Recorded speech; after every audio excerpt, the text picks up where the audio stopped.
फ़ायदा नहीं होगी सीख करके, कोई फ़ायदा नहीं होगी वीडियो देख करके। इसीलिए आप सब आदमी से रिक्वेस्ट है कि जो भी वीडियोस आप देखते हैं उसको देखते हुए आप उस क्वेश्चन की प्रैक्टिस करते रहे, जिससे कि आप आसानी से सीख पाओगे।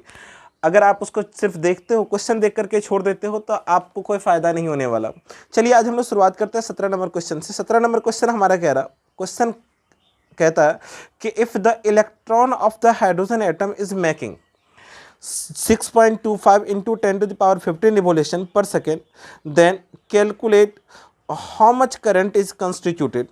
तो हमें कह रहा है कि बताओ कितना करंट उसके अंदर रहेगा। कुछ नहीं, आपको हम बता देते हैं। देखिए कैसे बोला कि ये एक हाइड्रोजन एटम है, और हाइड्रोजन एटम है, इसका मतलब 100% एक इलेक्ट्रॉन इसके ऊपर होगा, और जो एक इलेक्ट्रॉन हम कह रहे हैं वो इलेक्ट्रॉन इसके ऊपर चक्कर काट रहा होगा। तो क्वेश्चन कह रहा है कि ये इलेक्ट्रॉन जो है ये एक सेकेंड में कितना चक्कर काटता है। तो एक सेकेंड में कोई भी चीज़ जितना चक्कर काटता है ना, उसको हम लोग कहते हैं उसकी फ्रीक्वेंसी। ध्यान रखिएगा, एक सेकेंड में कोई भी चीज़ जितना चक्कर काटता है ना, उसको हम लोग उसकी फ्रीक्वेंसी कहते हैं। तो ये इसका फ्रीक्वेंसी हो गया। अब फ्रीक्वेंसी कितना दे रखा है, ये फ्रीक्वेंसी दे रखा है 6.25 into 10 to the power 6.25 into 10 to the power, आप देखो गौर से, तो 10 टू द पावर 15 दे रखा है, ये 10 टू द पावर 15। ये ध्यान रखिएगा, ये फ्रीक्वेंसी है।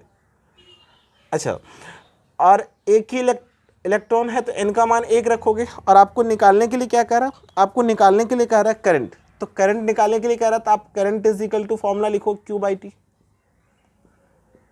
फ्रीक्वेंसी क्या होती है, 1/T को फ्रीक्वेंसी कहते हैं। तो यहाँ पे आपका ये फ्रीक्वेंसी हो गया। Q का मतलब N होता है, तो N लिख दो। अब इस I को हम इस फॉर्म में लिख दिए, फ्रीक्वेंसी के बदले में फ्रीक्वेंसी का मान दे दीजिए, ठीक। उसके बाद N का मान 1 है और E का मान 1.6 × 10 टू द पावर -19 है। देखिए, जब 1.6 को आप 6.25 से मल्टीप्लाई कीजिएगा तो ये लगभग 10 होगा, और जब इसको मल्टीप्लाई कीजिएगा तो 10 टू द पावर -4 आएगा। 10 टू द पावर -4 और यहाँ पर 10 टू द पावर 1 में -4 को जोड़िएगा तो ये 10 की पावर -3। चूँकि ये करंट निकाल रहे हैं तो एम्पियर में आएगा, और आपको पता है कोई भी चीज़ 10 टू द पावर -3 के फॉर्म में रहता है तो वो मिली कहलाता है। तो इसका मतलब इसको हम 1 मिली एम्पियर कह सकते हैं। ये हो गया आपका 17 नंबर क्वेश्चन। अभी आप 18 नंबर क्वेश्चन को भी देख लीजिए। कुछ भी नहीं है 18 नंबर क्वेश्चन। 18 नंबर क्वेश्चन कह रहा है if the electron of the hydrogen atom is moving with a speed of 2 × 10 to the power 6। मतलब कह रहा है कि हाइड्रोजन एटम के जो इलेक्ट्रॉन है वो घूम रहे हैं चारों तरफ 2 × 10 की पावर 6 मीटर पर सेकेंड की रफ्तार से। जिस हाइड्रोजन एटम के चारों तरफ घूम रहा है उस एटम का रेडियस हमको पता है 5 × 10 टू द पावर -11 मीटर होता है। हमसे कह रहा है कि यदि इनका करंट कैलकुलेट करके बताओ। तो इनका करंट हम कैलकुलेट करेंगे तो करंट इज इक्वल टू होता है Q/T। लेकिन उससे पहले हमें जो डाटा मिला है उसको लिख लेते हैं। V is equal to 10 × 10 to the power 2 × 10 to the power 6 मीटर पर सेकेंड, और इसमें आपको रेडियस मिला है 5 × 10 टू द पावर -11 मीटर। अच्छा, इसमें क्या दिया है, इसमें हमको I निकालना बोले। तो I is equal to formula क्या जानते हैं, Q/T। यहाँ पे न तो Q है और न ही T है। यहाँ पे क्वेश्चन में हमें मिला है V और R। तो फिर इस Q और T का क्या करें, इस Q और T को हम तोड़ेंगे। कैसे, तो ऐसे तोड़ेंगे। I is equal to 1/T को हम पिछले प्रश्न में बताया आपको कि ये हमारा क्या है, फ्रीक्वेंसी होता है। Q इज इक्वल टू क्या लिख सकते हैं, N लिख सकते हैं। फिर इस फ्रीक्वेंसी को भी तोड़ सकते हैं हम। फ्रीक्वेंसी को तोड़ के क्या लिख सकते हैं बारे, तो I is equal to frequency is equal to होता है ω/2π। F इज इक्वल टू ω/2π, और यहाँ पे कितना, ये N होगा। देखिए ये F इज इक्वल टू ω/2π कैसे होता है, तो जब आप पढ़िएगा फ्रीक्वेंसी वाला टॉपिक तब उसमें आपको नजर आएगा टाइम पीरियड बराबर होता है 2π/ω। टाइम पीरियड बराबर होता है 2π/ω। अगर आप फ्रीक्वेंसी नहीं भी लिखते हैं ना और सिर्फ यही लिखते हैं तो भी चलेगा। देखिए इसी क्वेश्चन को आप यहाँ से तोड़ करके लिख सकते हैं। टाइम पीरियड बराबर होता है 2π/ω। अगर ये हम सोचें तो यहाँ से Q हो गया और ये टी है बोरे, तो टी को आप क्या लिख सकते हैं 2 पाई बाय ओमेगा, चूंकि ओमेगा बट्टा में है तो वो कहाँ चला जाएगा, ऊपर चला जाएगा। अब जरा गौर से देखिए, तो ये ओमेगा क्या होती है, ये कोणीय वेग है, एंगुलर वेलोसिटी। तो लेकिन हमें जो मिला है ये लीनियर वेलोसिटी मिला है। तो हमारे फॉर्मूला में कोणीय वेग है, मतलब एंगुलर वेलोसिटी है, और यहाँ हमको मिला है लीनियर वेलोसिटी। तो इस एंगुलर वेलोसिटी को लीनियर वेलोसिटी में चेंज करने का अपने पास एक फार्मूला होता है। सबसे पहला इसमें दो चीज़ याद रखिएगा, एक तो टी बराबर होता है 2 पाई बाय ओमेगा, और दूसरा याद रखिएगा कि v बराबर आर डब्ल्यू। ठीक है, इस आर v बराबर अगर आर डब्ल्यू होगा तो w बराबर क्या होगी, v बट्टे आर, मतलब r इधर आ जाएगा तो w is equal to v बट्टे आर। उसी w के बदले में यानी कि ओमेगा के बदले में हम लोग लिख देंगे v बाय आर। अगर ऐसा कुछ करते हैं तो ये 2 पाई आर हो जाएगा। अब देखिए करंट हम q बाई टी से चले हैं, इसी फार्मूला को थोड़ा सा और आगे बढ़ाएं तो हमें ये मिला q इंटू भी डिवाइड बाई 2 पाई आर। अब हमारे पास v भी है, r भी है, और q बराबर होता है n। Q बराबर n होता है, जिसमें आपको n का मान एक पता है, चूंकि ये हाइड्रोजन एटम है तो एक E का मान ही पता है, V का मान ही पता है, R का भी मान पता है। अब इनमें हम लोग पुट कर देंगे तो हमें आसानी से निकल जाएगा किसका मान, तो I का मान। देखिए I का मान आपको कितना मिलेगा, I का मान n के जगह पे 1.6 × 10⁻⁹ इंटू V का मान कितना बार है 2 × 10⁻6 डिवाइड बाय ये कितना 2 पाई आर, तो 2 इंटू पाई का मान 3.14 आप ले लो। फिर आर का मान कितना, तो आर का मान आप ले लीजिए 5 × 10⁻−11। कुछ लोग कैलकुलेशन करने में थोड़ा सा दिक्कत महसूस करते हैं, बिल्कुल दिक्कत नहीं होना चाहिए कैलकुलेशन में। इस 2 से इस 2 का सत्यानाश कर लीजिए। यहाँ पे 2 जीरो है, मतलब पॉइंट के बाद 2 अंक है, यहाँ पे पॉइंट के बाद एक ही अंक है। अपने मन से एक अंक और दे दो और फिर दोनों पॉइंट को उड़ा दो। अब 160/314 होगा। देखिए 2 से कटेगा तो ये 80 हो जाएगा, और फिर ये 2 से कटेगा तो 157 हो जाएगा। यहाँ पे देखिए I इक्वल टू आपको क्या मिला 80 इंटू 10⁻, गौर से देखिए 19 और 6, 19 माइनस में और 6 प्लस में जुट करके कितना होगा -13। और एक चीज़ और कि ये आपका 80/157 और इंटू में 5, और ये जो 11 है ये ऊपर जाएगा तो प्लस हो जाएगी, ये हो जाएगा 80/7×5 35, और फिर 7×5 25 और 3 28, फिर 5×1 और 2 7, 785 इंटू 10⁻−2। ये सब हमारा एम्पियर में चल रहा है बोरे। इसको हम अगर चाहते हैं कि नहीं ये हमारा उसमें चला जाए तो उसके लिए 1 जीरो ऊपर दो, और जैसे 1 जीरो ऊपर दोगे तो ये हो जाएगा -3। सही है, अगर ये -3 हो जाएगा। अब इनको सॉल्व करेंगे, अगर इनको हम लोग सॉल्व करते हैं तो हमें आंसर मिलता है 0.1, या फिर आप ऐसे कहो -2 ही रहने दो, -2 रखोगे तो ये 80 बट्टे इतना, तो 0.1 इंटू 10⁻² एम्पियर। इसी के फॉर्म में आपका आंसर है, इसलिए हमने भी आपको इसी फॉर्म में बताया। ये 18 नंबर, 18 के बाद आप 19 नंबर को देखो। मेन है कि क्वेश्चन आप पहले जरूर पढ़े ढंग से। क्वेश्चन को हम लोग देखते हैं। 19 नंबर क्वेश्चन हमारा कह रहा है कि an electron moves in a circle of radius 1.6 into 10⁻⁸ metre with a constant speed of इतना। सेम क्वेश्चन, बस डाटा चेंज किया, रेडियस दिया, स्पीड दिया और करंट पूछा। आपको करना क्या है, 18 नंबर क्वेश्चन का उपयोग करके 19 नंबर क्वेश्चन को आंसर देना है। 18 नंबर में जैसे हम फार्मूला को सॉल्व किए, यहाँ फार्मूला नहीं, यहाँ पे हम डायरेक्ट लिख देंगे NE इंटू भी डिवाइड बाई 2 पाई आर। ये I का मान होता है। अब इनमें हम लोग बारी बारी से सबका मान रखेंगे, क्योंकि फिर से आपको कह रहा है n इलेक्ट्रॉन, मतलब एक ही इलेक्ट्रॉन बोला, तो आप n के बदले में एक रखोगे 1.6 इंटू 10⁻⁹।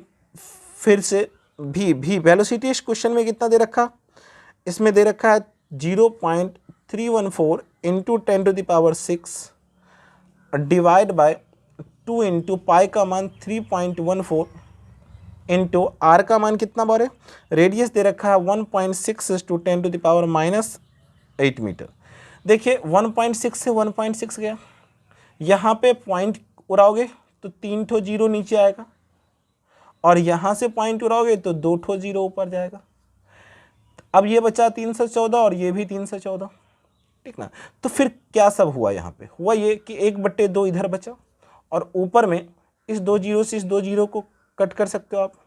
ऐसे में 19 माइनस में 6 प्लस में, तो ये हो जाएगा 10 के पावर 19 में से 6 गया तो कितना बार है 13, 19 में से 6 गया तो 13, और वो भी माइनस में -8, और यहाँ पे एक जीरो बचा है तो -7, जो ऊपर जाकर के +7 हो जाएगा।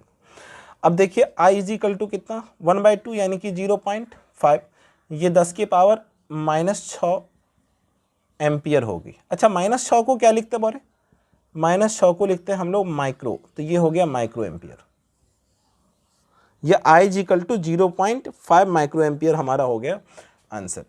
अभी अगला क्वेश्चन देखते हैं, 20 नंबर मेन है, क्वेश्चन को समझना। क्वेश्चन बोला in a gas discharge tube, ये कैसा ट्यूब है, gas discharge tube, it is observe that x electrons are following पर सेकेंड, और ये हम लोग ऑब्जर्व कर रहे हैं उस गैस डिस्चार्ज ट्यूब की तरफ देख रहे हैं, तो हम देख रहे हैं कि x इलेक्ट्रॉन जो है वो लेफ्ट से राइट की तरफ जा रही है, और y प्रोटॉन जो है वो राइट से लेफ्ट की तरफ जा रही है। अब हमसे कह रहे हैं देन कैलकुलेट द करंट, उस डिस्चार्ज ट्यूब के अंदर कितना करंट फ्लो कर रही है उसको कैलकुलेट करके बताओ। कोई बात नहीं, आपको बोला डिस्चार्ज ट्यूब, आपने डिस्चार्ज ट्यूब ले लिया, डिस्चार्ज ट्यूब ये हमारा मान लो डिस्चार्ज ट्यूब है, मानने में तो कुछ नहीं जाता, मानने में तो कुछ नहीं जाता। उन्होंने बोला अगर मान लो ये तुम्हारा लेफ्ट और ये राइट, तो पहले तो बोला कि इलेक्ट्रॉन तुम्हारा लेफ्ट से राइट गया, तो जब ये लेफ्ट से राइट गया तो स्वाभाविक है, आपको पता है कि इलेक्ट्रॉन जिस डायरेक्शन में जाती है करंट ठीक उसके विपरीत डायरेक्शन में आती है, मतलब इधर की तरफ करंट आ रही है पहला केस में। और दूसरा वाला में कह रहा है कि करंट प्रोटॉन जो है वो हमारा राइट से लेफ्ट की तरफ आ रही है, ये आपका इलेक्ट्रॉन का डायरेक्शन और ये आपका प्रोटॉन का डायरेक्शन, ठीक है, और ये हमारा लेफ्ट से राइट से लेफ्ट की तरफ जा रही है। और आपको ये भी पता है कि प्रोटॉन जिस डायरेक्शन में चलता हुआ हम लोग दिखाते हैं वो करंट का डायरेक्शन होती है। इसका मतलब है कि प्रोटॉन अगर राइट से लेफ्ट में जा रहा है तो करंट भी हमारा राइट से लेफ्ट में ही जा रहा है, सही है। तो ये हमारा ड्यू टू इलेक्ट्रॉन हो गया और ये ड्यू टू प्रोटॉन हो गया, दोनों चल रहा है। अब यहाँ पे क्वेश्चन ये है कि लेफ्ट से राइट जो इलेक्ट्रॉन चलती है वो प्रति सेकेंड x इलेक्ट्रॉन फ्लो कर रहा है, और प्रोटॉन जो है वो आपका प्रति सेकेंड y प्रोटॉन फ्लो कर रही है। तो आपको पता है कि करंट बराबर I बराबर क्या होता है Q/T, I बराबर क्या होती है Q/T। तो यहाँ पे करंट ड्यू टू इलेक्ट्रॉन कितना होगा NE/T। अब NE मतलब N का मतलब कि क्या, N का मतलब नंबर ऑफ इलेक्ट्रॉन, तो क्वेश्चन कह रहा है कि x इलेक्ट्रॉन है तो आपने XE ले लिया, कितना समय में, तो यूनिट टाइम प्रति सेकेंड, तो 1 ले लेंगे। ये करंट ड्यू टू E होगा, और ये करंट ड्यू टू प्रोटॉन वो कितना, इसमें भी आप NE/T लो, लेकिन क्वेश्चन कह रहा है कि कितने प्रोटॉन Y, तो आपका YE/T होगा। अब क्वेश्चन क्या कह रहा है, क्वेश्चन कह रहा है नेट करंट बताओ कितना, तो नेट मतलब अगर डायरेक्शन अलग अलग होता तो चलो हम जोड़ घटा देते, लेकिन डायरेक्शन दोनों का सेम है, ऐसे में हम कह सकते हैं कि नेट करंट इन दोनों को जोड़ के मिलेगा, मतलब आई नेट जो मिलेगी वो हमें मिलेगी XE + Y, यानी कि X + Y × में E। ये अपना 20 नंबर क्वेश्चन था। 20 नंबर के बाद आप 21 नंबर क्वेश्चन को देखिए। क्वेश्चन कह रहा है इन the above question what is the direction of the current, हमें कह रहा है कि what is the direction of the current same में। तो आप इस डिस्चार्ज ट्यूब को देखो, आप ही बताओ करंट लेफ्ट से राइट जा रहा है या राइट से लेफ्ट, ऊपर भी राइट से लेफ्ट आ रहा है और नीचे भी राइट से लेफ्ट आ रहा है, इसका मतलब करंट का डायरेक्शन क्या है, right to left, right to left. ये 20 नंबर क्वेश्चन हमसे पूछ रहा था। 21वां नंबर क्वेश्चन हमसे क्या पूछ रहा, 21 हमसे पूछ रहा, सॉरी 20 तो वही था, ये 21 नंबर है। अभी हम 22 नंबर क्वेश्चन देख रहे हैं। 22 नंबर क्वेश्चन क्या कह रहा है, क्वेश्चन कह रहा है in a gas discharge tube, फिर से गैस डिस्चार्ज ट्यूब, इफ इतना electrons are flowing per second from left to right and इतना proton are flowing per second from right to left, a given cross section, then calculate the strength of the current and also find its direction। क्या कह रहा है कि same question है, data change कर दिया, इसमें x और y करके दिया और इसमें आपको कुछ नंबर दे दिया, तो आप करंट कैसे निकालोगे? कुछ नहीं, आप सब पूरा का पूरा कॉन्सेप्ट वही यूज करोगे, बस वहां पे हमें करंट कितना मिला था तो दोनों को जोड़ करके इलेक्ट्रॉन से गुना कर दिए थे, यहां पे भी वही करेंगे, इन दोनों को जोड़ देंगे। 1.25 इंटू 10 टू द पावर -16 है ना, 16 अब plus 1.25 into 10 to the power 16, फिर इलेक्ट्रॉन से हम लोग क्या कर देंगे? मल्टीप्लाई। इलेक्ट्रॉन का वैल्यू कितना होता है? 1.6 टू 10 टू द पावर -19। देखिए 1.25 और 1.25 को जोड़िएगा तो 2.5 आएगा, दोनों में कॉमन है तो कॉमन ले लीजिए, 10 की power 16 into 1.6 into 10 to the power -19। गौर से देखिए तो 16 पंचे 80, 16 दूना 32 और 8 40, 1.2 अंक तो 2 डिजिट के बाद हो गया 10 की पावर -19, ये हमारा एम्पियर में निकल जाएगा। अच्छा 10 की पावर -3 को हम लोग मिली बोलते हैं, तो ये 4 मिली एम्पियर हो गया भैया, ये हमारा करंट निकल गया। समझिएगा इस बात को, ये हमारा करंट निकल गया। ये कितना नंबर क्वेश्चन था? 22 नंबर क्वेश्चन। अभी 22 नंबर के बाद हम लोग 23 नंबर क्वेश्चन को देखते हैं। यहां पे 23 नंबर क्वेश्चन अपना कह रहा कि if a current wire is slightly bend और distorted then the value of the current through it will changes. अब क्या कह रहा कि अगर हम वायर को बेंड कर दे, घुमा दे, फिरा दे, अब वायर सीधा जा रहा, मान लीजिए वायर सीधा तो करंट आ रही, वायर को घुमा देंगे तो क्या होगा? कुछ परिवर्तन होगा क्या? बिल्कुल नहीं। क्यों? क्योंकि डायरेक्शन से कोई लेना देना है ही नहीं, तो आंसर आपका क्या होगा? नो। अगला है what is the unit of quantity. आपको यूनिट पूछ रहा हो, वेरी गुड। आपको क्वांटिटी क्या दिया कि I is equal to, sorry कोई क्वांटिटी दिया और क्वांटिटी बराबर दिया है आई बाय सी इंटू भी। आई मतलब करंट, आई मतलब क्या होता है? करंट, और आई बराबर होता है भी बाय, अच्छा भी लिखने की कोई जरूरत ही नहीं, आई रहने ही देते हैं। यहां से क्या है? सी है, सी बराबर क्या होता है? तो आपको पता है सी बराबर होता है डब्ल्यू बट्टे सॉरी क्यू बाय भी होता है, सी बराबर होता है क्यू बाय भी। तो अगर सी बराबर क्यू बाय भी होता है तो हमें सी के बदले में हम क्यू बाय भी लिख देंगे, इनटू में भी से भी आपका कैंसिल, आई बराबर होता है क्यू बाई टी, नीचे एक और क्यू है, इस क्यू से इस क्यू का सत्यानाश, तो ये हो जाएगा 1/t। और जानते हैं टाइम का क्या होता है? सेकेंड, मतलब प्रति सेकेंड जो है इस क्वांटिटी का क्या हो गया? डायमेंशन फॉर्मूला हो गया। देखिए 23 तक का क्वेश्चन हम लोग बना लिए हैं। इस 23 तक के क्वेश्चन हमें पूरा उम्मीद है कि आप लोग समझ गए होंगे। वीडियो को पॉज करके पहले आप लोग लिख लें और लिखने के बाद आप लोग जो है सो अगले क्वेश्चन को देखें। हम इसको इरेज कर देते हैं और इसके बाद हम लोग बनाएंगे 23 के बाद 24-25 नंबर क्वेश्चन।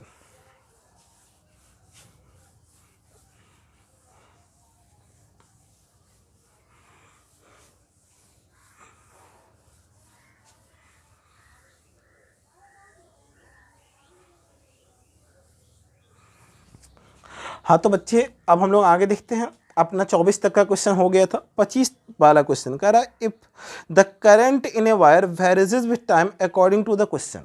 इस बार करंट हमारा वेरी कर रहा है, करंट हमारा वेरी कर रहा है क्वेश्चन के हिसाब से। और वो वेरी किस हिसाब से कर रहा है? वो क्वेश्चन हमें कह रहा है कि करंट वेरी कर रहा है इस रूल से, I is equal to 4+2t के रूल से, I is equal to 4+2t के रूल से।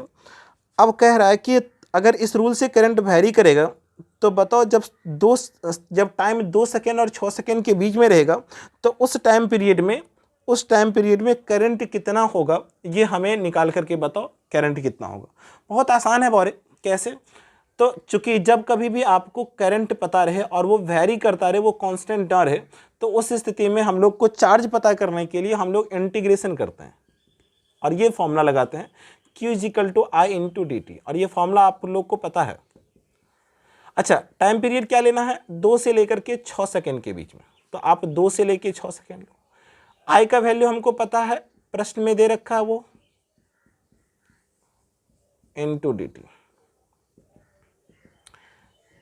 2 to 6 ये आपका 4 है। अच्छा एक चीज ध्यान रखिएगा, 4 का इंटीग्रेशन कितना होगा 4t और 2 का कितना 2t² 2। लिमिट कहां से कहां तक है 2 से 6 है तो 2 से 6 लगा दो। ये आपका 4t 2 से 2 कट गया बोरे तो t² 2 से 6। लिमिट का यूज करते हैं बोरे, पहले 6 पुट करेंगे तो ये हो जाएगा 4 गुने 6 अब प्लस 6 का स्क्वायर, फिर माइनस करेंगे, अब ये वाला लिमिट यूज करेंगे 4:2 अब प्लस 2 का स्क्वायर। अब आपको जो मिलेगा वो क्या मिलेगा 6 चौके 24 और 6 छक्के 36, 60 हो जाएगा। माइनस 4 दूनी 8, 8 4 12। फाइनली जो आपको मिलेगा वो 48 एम्पियर मिलेगा। ये जो 48 एम्पियर है ये हमारा करंट निकलेगा। ये 25 नंबर क्वेश्चन। उसके बाद देखिए आप 26 नंबर क्वेश्चन क्या कह रहा,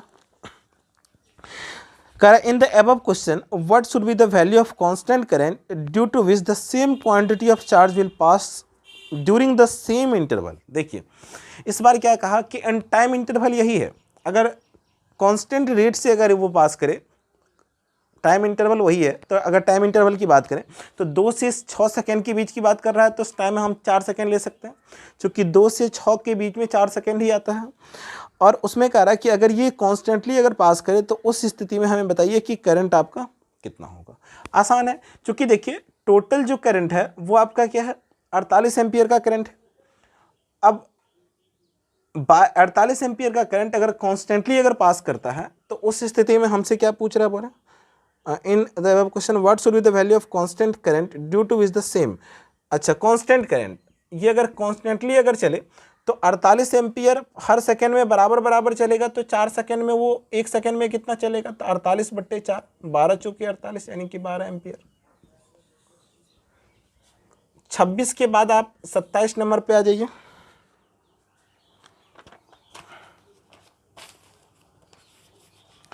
देखिए 27 नंबर क्वेश्चन क्या कह रहा है, क्वेश्चन कह रहा है the current in the wire changes with time according to the equation. फिर से वही बात, एक इक्वेशन आपको दिया और उस इक्वेशन को दे करके बोला कि बताइए कि जो करंट है वो कैसे चेंजेज हो रही है। इसमें एक इंटरवल भी दे दिया हमको, कहा कि जब समय जो है 4 और 6 तक 10 सेकेंड के बीच में हो तो उस समय में हमको बताओ कि करंट कैसे वेरी कर रही है, मतलब आई का मान फिर से निकालनी है। तो कोई बात नहीं, आप सॉरी आई का मान दे रखा है, हमें चार्ज निकालने के लिए कह रहा है 6 + 2t² दे रखा। जब आप चार्ज निकालोगे तो फॉर्मूला क्या यूज़ करोगे 4 से 10 है ये टाइम इंटरवल, और ये 6 + 2t² है, इनटू में dt दे रखा है। फिर से आप देखिए तो 6 का इंटीग्रेशन 60, ये 2 t² को आप लिखेंगे t³ 3, और फिर ये इंटरवल कहाँ से कहाँ तक है 4 से 10 तक है। अब आप पहले 10 पुट कीजिए तो 6 × 10 + 2 × 10 का क्यूब डिवाइड बाय 3, ये हमारा 10 रखने से आया। अब 4 रख करके हम लोग देखते हैं कितना मिलेगा 6:4 + 2:4 का क्यूब डिवाइड बाय 3, ये हमारा 4 रखने से आएगा। अब गौर से देखिए तो 10 छक्के 60, ये 10 का क्यूब करेंगे तो 1000 × 2 2000 डिवाइड बाय 3, माइनस करेंगे तो 6 2 24 माइनस 4 3 4 का पावर क्यूब करेंगे तो 64 × 2 28 128 डिवाइड बाय 3। अब इसको इसके साथ कर लीजिए और इसके साथ घटा दीजिए तो 60 - 24 कितना आने वाला है 60 - 24 आएगा आपको 36 प्लस 2000 - 18, तो 10 में से 8 गया तो 2, 9 में से 2 गया तो 7, फिर 19 में से 1 गया तो 18 डिवाइड बाय 3। अब इसके नीचे नहीं कुछ है तो आप 1 पुट कर सकते हो। ऐसे में अगर 1 पुट करते हैं तो 3 एलसीएम आएगा अपना, और फिर 6 3 के 18, और फिर 3 3 9 और 1 10 + 18 72। इसको और सॉल्व करते हैं बोरे 8 और 2 10, 7 और 1 8, फिर से 8 और 1 9 और 9, 3 से काटिए, 3 छक्के 18, 3 छक्के 18 और 0, इतना कूलम चार्ज जो है इस टाइम पीरियड में इस इक्वेशन से पास करेगा। ये हमारा 27 नंबर क्वेश्चन हो गया। 27 के बाद 28 नंबर, बहुत ही अच्छा क्वेश्चन है 28 नंबर, इसलिए 28 नंबर क्वेश्चन को आप लोग थोड़ा ढंग से देखिए, काफ़ी अच्छा क्वेश्चन है 28 नंबर। 28 नंबर में क्या किया है, इसमें बोल रहा है कि जो करंट है वो वेरी करता है, और जब कभी भी करंट वेरी करेगा तो उसका एक वो इक्वेशन देगा, और वो इक्वेशन इस बार दिया है I बराबर 15 sin 377t 377t। Then calculate how much charge has passed across section of the wire in the interval. कितने चार्ज पास करेंगे इस इंटरवल में, इंटरवल कितना है, t बराबर 0 से t बराबर 1/20 सेकेंड के बीच, t बराबर 0 से t बराबर 120 सेकेंड के बीच। देखिए सबसे पहले हम एक चीज़ आपको समझा कि ये जो करंट है ना, ये जो चीज़ क्वेश्चन आप देख रहे हैं, ये एक रिलेशन होती है करंट के बीच में कि I = I0, आगे चल करके पढ़िएगा आप ये सब चीज़, साइन ओमेगा टी, ये एक रिलेशन होती है। इस रिलेशन को अगर आप इससे कंपेयर करो तो ओमेगा का मान आपको 370 मिलेगा, 370 मिलेगा, ओमेगा = 377, सही है। अगर ओमेगा का मान ये होता है तो आपको ये भी पता होगा पहले से कि टाइम पीरियड बराबर होता है 2 पाई ओमेगा, हम आपको थोड़ा देर पहले ही आपको बताए थे। 2 पाई का मान 3.144 डिवाइड बाय कितना, ओमेगा, ओमेगा का मान 377 रख दीजिए आप। जब आप इनको सॉल्व कीजिएगा तो ये लगभग एग्जैक्टली तो नहीं हो सकती है, लेकिन अप्रॉक्सीमेशन अगर करें तो वो 1/60 सेकेंड के बीच में आएगा, क्योंकि ये टाइम पीरियड है तो आपका सेकेंड हो जाएगी। अब हमें कह रहा है कि चार्ज निकालो, तो आप जानते हैं चार्ज निकालने के लिए जब ये वेरी करता हुआ करंट का फॉर्मूला है तो हम लोग ये वाला चीज़ लगाते हैं, फॉर्मूला लगाते हैं। अच्छा, ये टाइम पीरियड कहाँ से, 0 से लेकर के 120 है, 1/120। हाँ, 1/120 जो आप देख रहे हैं ये कुछ काम करेगा, क्या करेगा, तो जब t का मतलब 1/60 है तो 1/120 का मतलब क्या होगा, 1/120 का मतलब t/2 होगा। मतलब टाइम पीरियड 0 से लेकर के t/2 के बीच में हमसे कह रहा है काम करने के लिए, हमसे कह रहा है कि चार्ज निकालने के लिए। अच्छा, 15 कांस्टेंट है आपका, ये बाहर हो गया। साइन का इंटीग्रेशन माइनस कॉस होता है, माइनस कॉस, ओमेगा टी का ओमेगा टी। अच्छा, फिर ओमेगा टी का जो डिफ्रेंसिएशन होगा वो कहाँ जाएगा, नीचे, यानी कि ओमेगा हमारा नीचे आ गया। टाइम पीरियड आप कौन सा लगाओगे, 0 से t/2। अब हम बारी बारी से क्या करेंगे, बारी बारी से हम पहले t/2 रखेंगे, फिर 0 रखेंगे और देखेंगे कि वैल्यू हमें क्या मिलती है। 15 है, ओमेगा भी बाहर हो जाएगा, क्योंकि हमें t का मान पता है, t/2 है। तो पहले हम लोग क्या करेंगे, पहले हम लोग माइनस कॉस ओमेगा टी को, ओमेगा टी को, अच्छा ओमेगा का मतलब, अच्छा टी की जगह पे हम अगर t/2 रखें तो कोई दिक्कत नहीं है, माइनस कॉस ओमेगा, टी का मान इस बार हम लोग 0 रखेंगे, ये हो गया -15/w इंटू ओमेगा टी। जो हम आपको थोड़ा देर पहले रिलेशन बताए थे, उस रिलेशन में हम बताए थे कि t बराबर 2 पाई बाय ओमेगा होता। अब कोना कोनी गुना कीजिए तो t ओमेगा का मतलब 2 पाई होगा। यहां से आप इसको पुट कर दीजिए, cos omega T, omega T का मतलब 2 पाई, तो ये 2 पाई बाय 2 होगा, 2 से 2 कट जाएगा, आइए 0 डिग्री हो जाएगा। ये कॉस पाई है और ये कॉस 0 डिग्री है। अगर आप लोगों को मान पता हो कि कॉस पाई मतलब कॉस 180 डिग्री का मान कितना होता है, तब तो आप मान पुट कर दो, आंसर आ जाएगा। -1 मिल करके होता है -2, -1 मिल करके -2, तो -2 को माइनस से गुना कीजिए तो +2, 2 गुने 15 और बट्टे में ओमेगा, 2 गुने 15 और बट्टे में ओमेगा। ओमेगा का मान भी आप रख सकते हो 377, आपका ऊपर में हम दिखा दिए हैं कि ओमेगा का मान 377 इस इक्वेशन से कंपेयर करने के बाद। ऐसे में जब इनको सॉल्व करेंगे तो ये आता है 0.079 के करीब, ये हमारा इतना कूलम चार्ज निकलेगा। देखिए 28 नंबर क्वेश्चन अच्छा था, इसका प्रैक्टिस आप लोग कीजिएगा। ये अभी हमारा 28 तक हुआ है, आगे और भी देखते हैं। वीडियो को पॉज करके आप लोग लिख लीजिए।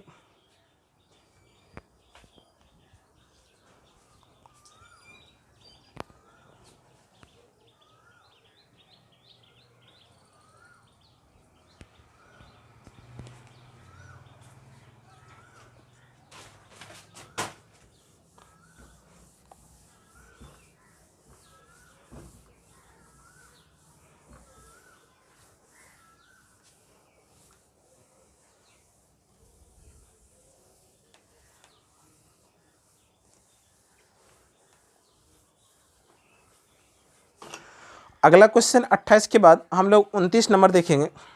29 नंबर सेम 28 को ही थोड़ा सा और बढ़ाया गया है और बोला गया है कि बताइए टाइम पीरियड 0 और 1/60 के बीच में कितना होगा। सेम क्वेश्चन सब कुछ है। इसमें हमसे बोला Q बराबर टाइम पीरियड 0 और 160। अच्छा 1/160 को T बोलते हैं हम लोग, तो 0 और T ले लें तो 15 into sine omega T into D T.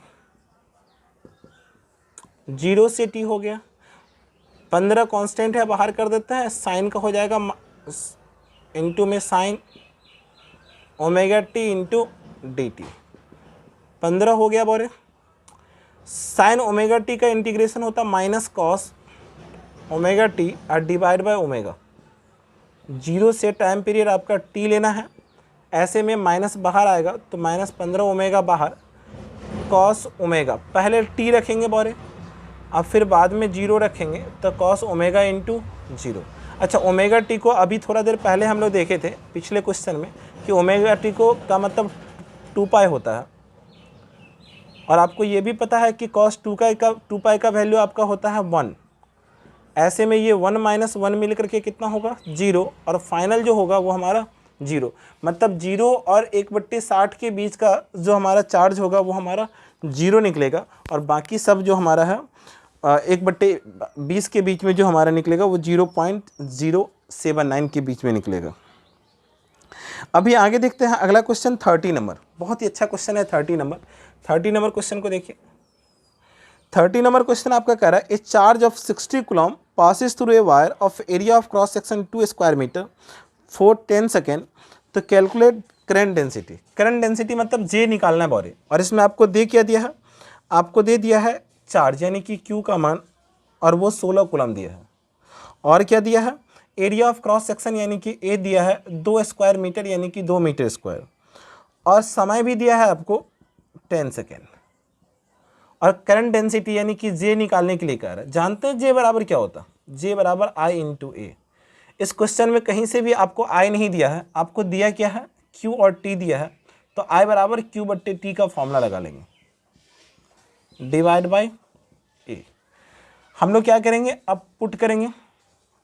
Q का मान कितना 16, T का मान कितना 10, डिवाइड बाय ए का एरिया का मान कितना 2। 16/10 करेंगे तो 1.6/2, कट करेंगे तो 0.8 एम्पियर पर मीटर स्क्वायर। ये यूनिट होता है करंट डेंसिटी का, और ये हमारा आंसर हो गया। तो ये आंसर अपना 30 नंबर का। ऐसे ही आप 31 नंबर क्वेश्चन बना लो। 31 नंबर क्वेश्चन कह रहा कि a current of 6.28 ampere. Current कितना है बोले 6.28 एम्पियर। इस बार करंट दे दिया, passes through a wire of radius 0.02 metre, calculate current density. फिर से वही बात, इस बार आपको क्या कहा कि एक वायर है, इसका रेडियस हमें को कुछ दे रखा है, ये वाला रेडियस, और वो रेडियस कितना है, रेडियस है 0.02 मीटर में है, ठीक है। अब और करंट इससे जो पास हो रही है वो करंट कितना पास हो रहा है 6.28 एम्पियर। हमसे क्या बोला, हमसे बोला कि करंट डेंसिटी निकाल के दो, तो करंट डेंसिटी बराबर I/A होता है, और जानते हैं A मतलब एरिया, इसका एरिया क्या होता है πr²। तो हम यहाँ से πr² लगा देंगे, I के बदले में 6.28 डिवाइड बाय एरिया का होता है πr², पाई का मतलब 3.14 और इंटू r², 0.02 गुने 0.02। इसको गौर से देखिए तो ये 2 गुना है, ये आपका 1 होगा। ऐसे में ये होगा 1/, 122 होगा, multiply by 10 to the power कितना, 2 यहाँ से 2 यहाँ से 4 होगा, और ये 4 जब ऊपर जाएगा, सॉरी 4 हमारा माइनस में होगा, जब ऊपर जाएगा तो ये हमारा प्लस में हो जाएगी, डिवाइड बाय 2। अच्छा, इनमें से एक 10 आप निकाल सकते हो, तो 5 गुने 10 की पावर 3 इतना एम्पियर पर मीटर स्क्वायर, ये हमारा आंसर हो जाएगा 31 का। 31 के बाद हमारा आता है 32, और 32 नंबर क्वेश्चन हमारा कह रहा है कि एक current of 12 ampere passes through a wire of area of cross section 0.2 square metre, calculate current density. फिर से वही बात, क्वेश्चन में आपको करंट दे दिया है, एरिया ऑफ क्रॉस सेक्शन दे दिया है, और फिर करंट डेंसिटी, मतलब सेम क्वेश्चन है, डाटा बदल दिया है, बनाना जरूरी नहीं है, आपको खुद से बनाओ। 32 नंबर हम नहीं बना रहे आपको। Calculate the current density if इतना इलेक्ट्रॉन फ्लोज इन इतना second through the cross section of A wire of cross sectional area 1.2 millimetre square. इस बार देखिए क्वेश्चन कह रहा है कि करंट डेंसिटी निकाल करके बताओ इफ इतना इलेक्ट्रॉन, इस बार नंबर ऑफ इलेक्ट्रॉन दिया है 6 × 10 टू द पावर 18, फ्लो इतना सेकेंड में, टाइम कितना दे रखा है 0.4 सेकेंड में, अगर इतना करंट इतना इलेक्ट्रॉन फ्लो कर रहा, और इसका एरिया किस एरिया से ये फ्लो कर रही है, तो 1.2 मिलीमीटर स्क्वायर से। हमसे कह रहा कि इसका आप करंट निकाल करके दो, करंट डेंसिटी निकाल के दो, यानी कि J बराबर I/A होता है। जब तक I नहीं निकलेगा तब तक आपका काम नहीं होगा। तो I निकालने का फॉर्मूला क्या होता है, I बराबर Q/T, और Q का मतलब NE/T होता है। N हमको दे रखा है 6 × 10 टू द पावर 18 और into 1.6 × 10 to the power -19 divide by time period 0.4 ले लेते हैं। ऐसा कुछ लेते हैं तो 16 छक के 96 यानी कि 9.6 इंटू 10 की पावर -1, पॉइंट उड़ा दो बौरे तो 10 की पावर कितना हो जाएगा, पॉइंट एक और उड़ेगा, इस जीरो से ये जीरो खत्म, 12 × 8 96, तो 24 चौके 96 इंटू 10 के पावर -1, इसका मतलब 2.4 होगा। तो करंट हमें निकला 2.4, और ये हमारा कितना 1.2। ध्यान रखिएगा कि ये मिलीमीटर में है, और मिली का मतलब क्या होता है, मिली का मतलब होता है 10 टू द पावर -3, और उसका स्क्वायर करेंगे तो 10 टू द पावर -6 हो जाएगा, इतना मीटर स्क्वायर हो जाएगा। ये ध्यान रखिएगा, ये मिलीमीटर में है तो इसको मीटर में बदलने के लिए 10 की पावर -6 मीटर स्क्वायर से करना पड़ेगा। ये दोनों कट जाएगा बौरे तो 2 ऊपर जाएगा, और ये माइनस वाला ऊपर गया तो प्लस हो जाएगा, इतना एम्पियर पर मीटर स्क्वायर। ये हमारा 32 का आंसर होगा। 32 के बाद आप अगर गौर से देखें तो 33 हमें मिलेगा। 33 हमारा क्वेश्चन है, कैलकुलेट द करंट डेंसिटी। अच्छा 33 ही तो था, ये गलती हो गई, ये 32 को तो हम लोग छोड़ दिए थे। 34 देखिए क्या कह रहा है, 34 कह रहा है calculate the current in the wire. इस बार हमें करंट निकालने के लिए कह रहा है, of radius 1 centimetre in which the value of the current density is 2 ampere per metre square. देखिए 34 आपका ये वायर हो गया जिसका रेडियस 1 सेंटीमीटर है। अच्छा 1 सेंटीमीटर को हम क्या लिख सकते हैं, 0.01 मीटर, ठीक है।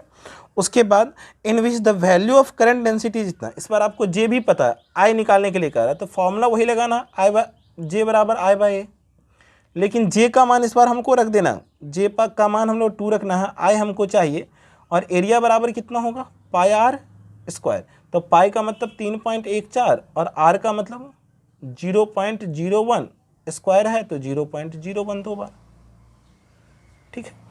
अब ये देखिए 2 से इसको मल्टीप्लाई कीजिए तो 4 × 2 = 8, फिर 2 3 × 2 = 6 इंटू ये कितना 1 से मल्टीप्लाई कीजिएगा तो 1 ही होगा, लेकिन 0.001 हो जाएगा इंटू में आए। अच्छा पॉइंट अब उड़ाइए, यहाँ से 1 2 3 4 जीरो नीचे, यहाँ से 2 जीरो नीचे, तो 4 और 2 6। अगर इसको ऊपर लिखना चाहेंगे तो पॉइंट आपका माइनस में चला जाएगा, 6, इतना एम्पियर आपका करंट हो गया। उम्मीद करते हैं कि आपको समझ में आ रहा होगा। ये आपका 34 नंबर तक का क्वेश्चन था, इसको आप लोग जरूर देखें। अभी हम लोग और आगे क्वेश्चन करेंगे। चलिए 34 तक का क्वेश्चन ही इस वीडियो में रहेगा, अगले वीडियो में हम लोग 52 तक का क्वेश्चन देख लेंगे। रहने देता हूँ, धन्यवाद।